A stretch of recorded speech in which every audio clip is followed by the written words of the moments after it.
I've mostly focused on showing you my day trades. I haven't really shown you how I swing trade on this channel yet. And a lot of that has to do with the fact that I'm just way more active on my day trades. But that recently has changed. I am more active on my swing trades as well now. You saw my American Eagle trade I did recently. Ended up closing that out for a little over 19K or so. I also have been implementing a lot more options. So I thought, why not show you what my swing trading routine looks like? Let's get into it. Reminder as always, this is not financial advice. This is for educational purposes only. So my swing trading routine starts on the weekend. After the week of trading has been finished, this is where I review the markets and the sectors, and then I do a lot of heavy scanning over the weekend to set a game plan for the following week. So the first thing I do is look at the broad market. I like to use the ETFs, the SPY for the S&P, NASDAQ, or the Qs for the NASDAQ, and then IWM for the Russell 2000. Okay, so looking at the market, obviously we've been relentlessly bullish, and I think everyone's been kind of waiting for some sort of top, right? Rate decision new highs, government shutdown new highs. And it's really difficult to catch a top, especially when price is just moving in a stable way against that 20. That is really difficult for me, at least. So, what I personally was waiting for was some sort of acceleration, some sort of extension. So, imagine if the market is jogging and then at the top of that hill there, it goes all out and gives one big sprint. So, that would create some degree of exhaustion and that'll be easier to call or anticipate a top. But every time it looked like it was going to tie its shoelace and make a run up, it would back off and just go back to its jogging pace. So this is just a grind up. It's really difficult to catch or call a top. I honestly thought back here on this day when the market tripped, had a sell off and then gap down the following day. I thought that was going to be some sort of top, like a temporary top, but it recovered. And then, of course, we got the big sell off of tariff news on Friday. And that one might do it, right? Because if you look at the IWM also, we double topped on the weekly here, monthly, clearer picture there. So it looks like we could pull in. So now the question is this a longer term top or a shorter term top? And I think this week will kind of give a clearer picture of that to see how we follow through off of this super bearish bar we got. And I think we might get some. I mean, honestly, at midday when we were selling off, I thought, okay, market probably is going to recover like it always has been doing, but it just continued to sell off into the close there, and we closed weak. So I'm going to see what kind of follow through we get. All right. My camera shut off. I think the battery went out, but I plugged it back in. It should be good now. All right. So, yeah, after the market, I do the individual sectors now. XLB, basic materials, holding above the 200, but struggling a bit. It is into some support. Communications, double topped, and then pulling back into support off of a wide range bar. That's, I can look at the communication sector for any sort of bounce this week, maybe. Energy sector looks like a breakout failure. There it is. And now pretty bearish, back under the 200. Is it into more support? But looks like a sell setup there, transitioning into a downtrend on that monthly. So energy looking weak. Financials rolled over into the 20. XLI, industrial, also topping out, but into the 20. Looks like it wants to pull in on the monthly. Technology, of course, took a hit. That's kind of been what's leading the market, of course. And then XLP, consumer staples, has been weak, but also into more support, a lot of support. Utility sector has been on a run up. So this is kind of like the sprints I'm talking about, right? Now it's not as big. I would like to see more volume there, but looks like it got extended and it's due for some sort of correction this week. So utility sector, maybe any parabolic moves we can or I can keep an eye on. Healthcare, healthcare I've been or I've been looking for a breakout back here and it failed. So it held up above that 200, but it never went. So now it got the pop and of course rolling in, but yeah, that weekly, but too big of a pop there. on the weekly for me. And then what is this? XLY, consumer discretionary, also kind of a double top pulling in. It's got the 20 MA on the weekly there. And then real estate has been chopping and looking like it wants to come in now. So with that, so maybe the communication sector, any sort of bounce, anything that looks bullish or that held up really well while the entire sector came in, or came in more and sold off more than the actual sector itself. So I can look at that, and then the energy maybe whatever looks weak, and then maybe the utility sector for some shorting opportunities there. So now that I've looked at the market and then the sectors and just kind of get a gauge of what the playground looks like, now I'm going to scan the individual sectors. So let me show you how I put together that list. So this is finviz.com. This is where I go to create my scanning list. So on the site, I'm going to go to screener and then I'm going to filter these out. So this is what I use. I keep it pretty broad, so price anything over a buck. And then I trade a lot of options. So I want it to be optionable and shortable. And then I want it to be somewhat liquid. So average volume over a million. Okay. So there's about 20 that shows on each page, and there's over 100. So that gives me over 2,000 symbols that I have to scan for. I know that's a lot, but I'm going to narrow it down even more. So I'm going to export this. And then exporting it or downloading it, you do need a subscription.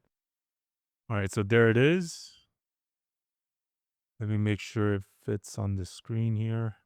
Okay, now I'm going to select the entire thing and then go to data. I don't think you can see.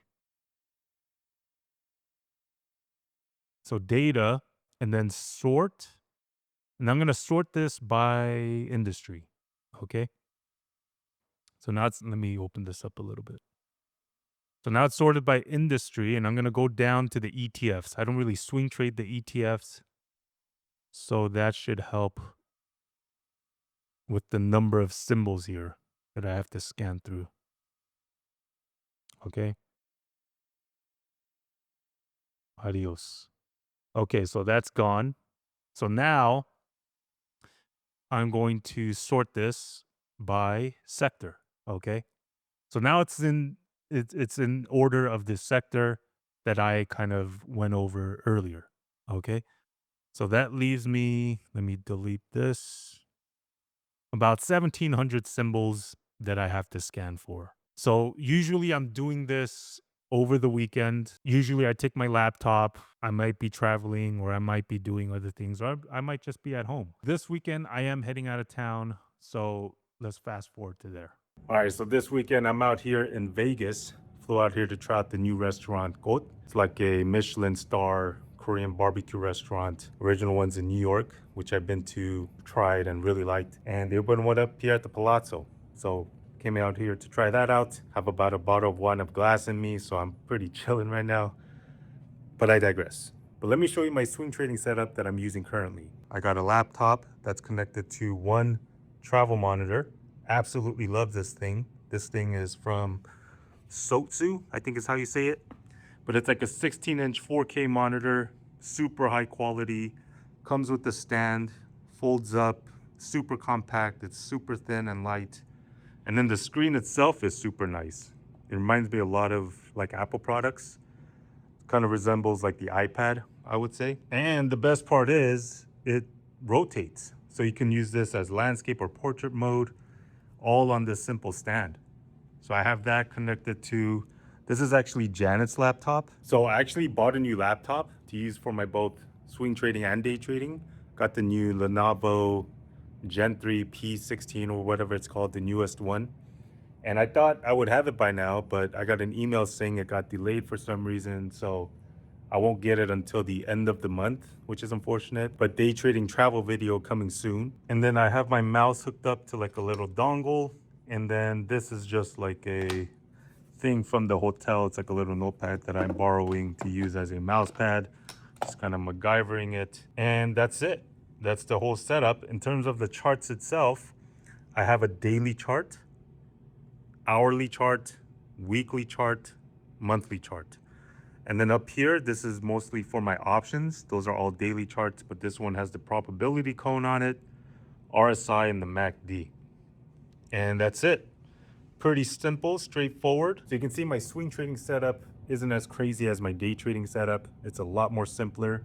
I don't need as many charts. It's really mainly just these four that I use to scan on. And the best part about swing trading is that it's done in a more relaxed environment. So I can do most of my work while the market is closed. So I can really take my time if I want, throw on a movie. I have one of my favorite classics, Wedding Singer, on right now.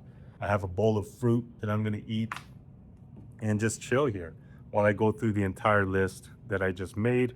So let's get to work. Let me get everything straight. I'ma do whatever it takes. Getting it done, any means, get rid of these snakes. Fuck it, I'm up in my stakes. Going all in like get rid of these breaks. Now I ain't never gonna break. Double my pace till I go down one of the greats. All right, I'm back home from Vegas and I have the list in front of me that I made. I just pretty much marked everything that looked somewhat interesting to me. And I'm going to go through it one more time and to kind of finalize my picks. Starting off, so communication sector, remember I was looking for basically any sort of bounce or rally. You think that looked bullish? BCE, this looks pretty nice. It's like a weekly buy setup, daily holding up pretty well on the support and on that 200. So I might be looking for another entry there on the BCE this week if it gives one. Verizon has been getting crushed. Maybe can sell some puts on it. It does pay dividends. And then NWSA is a big sell off. So continues to sell off on some more volume, maybe due for some sort of correction to the upside. And then RCI has been holding up extremely well. So I don't know if it's going to give an entry. It broke out already. So just going to keep an eye on those. And then the energy sector, that breakout failure, COP has been holding pretty weak, failing to get above that 200. Only would probably do options on these. The thing with some of these sloppy daily charts, weekly charts is I can still do options on them. So if it's liquid enough. So something like the COP, maybe some calls can sell, bring in some cash flow, some credit spreads, things of that nature. The CVI has been extremely bullish and now kind of topping out. Already triggered that weekly pullback. Probably not going to do much with it. Dino, also that breakout failure, same picture, but has room. So it's got to that 200 and the daily there. So let's see, what is that? About 45, 46, somewhere there. CVX also back under that 200, leaning on all time frames. Yeah, these I just marked. Not that I'm going to really do much with them. Hezim really got crushed. Gap down and never looked back, and now pretty extended. It did blow past the 200 on the weekly there. So not too sure. Maybe it has more room to like 30 bucks. If it does get down into that area, especially if that volume kicks up, it may be a temporary bottom. Then OKE broke down already. So maybe another entry there. OVI also rolling over, triggering a sell setup on the monthly there. Probably not going to do much with it. TRGP shakeout or the failure on that weekly. Tried to transition up and then got rejected. And looks like it wants to roll over on the monthly now. So overall looks pretty bearish. So just things I just marked. VG was actually from the gaps list on Friday. So it did gap a bit too much. So I don't know how much room it has to the downside because there's a bunch of support underneath. And then Marriott. Okay, so just some things I tagged. The PAGP looks like it was getting extended into a lot of support. So maybe for a bounce there. The MRK, so this is healthcare now, had to pop back over the 200. So I don't know. Does look higher on a 1, 2, 3 on the weekly there to like 96 if it really wants to go. But is it going to give an entry? Looks like it failed, triggered on Friday and failed. So I don't know how well that's going to hold up. Yeah, just on the list. ACRS has also been on the list. It's been holding up well. Monthly transitioning. Weekly also looking up. Daily chart, not so great. Does look higher though. if it can recover from the Friday hit. INMB, this one I actually had as a transition higher, tagged me in, and then it didn't go anywhere. So I ended up killing that for a small loss and looking like it's lower now. Probably not going to do much with it. And here's INO. This one looks pretty bullish. So it's like a little 1, 2, 3, baby 1, 2, 3. Looks hard to $3 initially. If it can crack through that monthly topping tail, I think higher has room to 450, $5 even. Halo has been getting crushed. Saw that it was right into that 20. Don't know if I'm going to do anything with it. MLYS has been extremely bullish. Broke out. So going to keep an eye on it. And then LQDA tried to transition. Yeah. And then took a hit. Looks like I just saw the weekly buy setup get triggered in. Looks like the daily isn't holding well. But again, the Friday sell off. So a lot of these charts are a bit damaged, I would say. CTMX, nice looking weekly 1, 2, 3, looks higher to like 550 and some change. So that's an idea. And then the mRNA, Moderna, also trying to hold up the weekly. So it'll be over that weekly bars high, maybe has bottomed. Not too sure. And then NMRA holding up also looks like it wants to break out. It did peek its head out and then didn't really go. LNTH also trying to find the bottom here, holding up, starting to carry above the 20, maybe breaks out. Just something I'm keeping an eye on. Vital, also like a weekly, nice looking weekly buy setup that triggered. So if it can take out that topping tail kind of as a secondary entry, looks interesting for higher. And then these are the consumer defensives. So Coca-Cola just getting a bounce off that weekly and sent to the 20 on the monthly. So I was thinking to sell some puts on it. I was going to sell some puts on it last week or 2 weeks ago. Kind of held off because it was coming in. So it looks like it's holding up. Little breakdown failure there that I'm seeing. And then Jeff has been getting crushed also. Or maybe for a bounce. I just saw a lot of volume there at the end. Extended. If we could get one more drop here into that support area, weekly supports, get a reversal bar, maybe a swing for a higher just for a couple days maybe.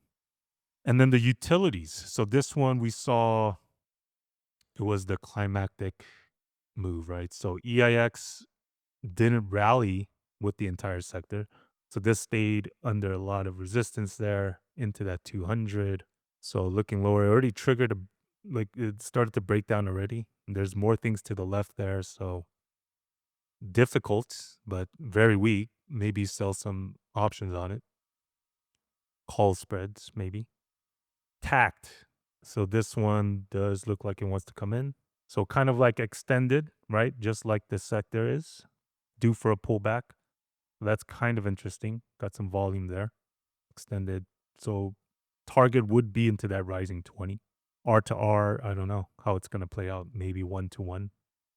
So not the best. And then the ON also breaking down there on the daily, rolling over on the weekly. So I'll set up on the monthly. And then has room to fall, really, all the way down here if it really wants to. Of course, there's more support levels below.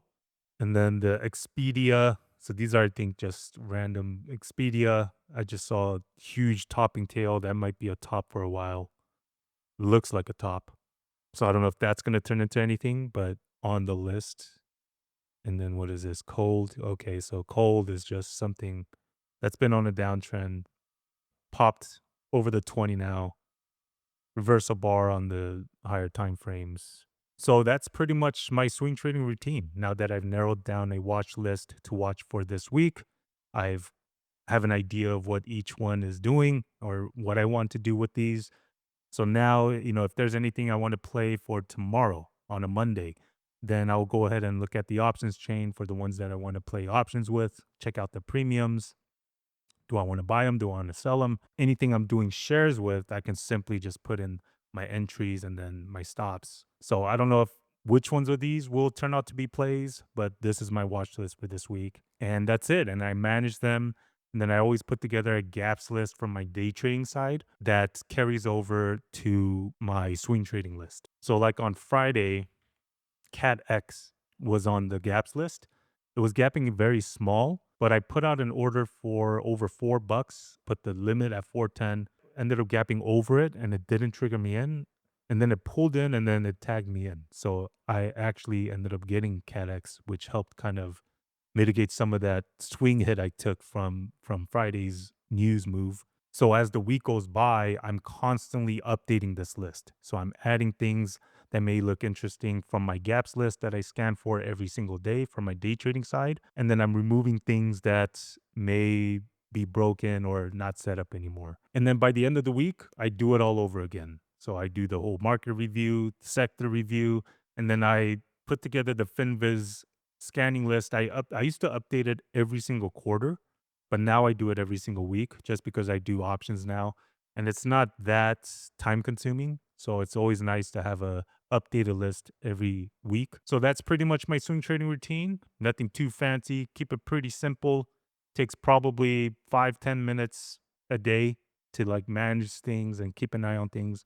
And because I'm full-time day trading throughout the day, it's easy to keep eye on things. And the biggest, probably time consuming thing is obviously the scanning portion of it, but it's done over the course of the weekend for me. But that's it. Hope you enjoyed it. Hope you have a great trading week. As always, I appreciate you being your host here on this one. Peace.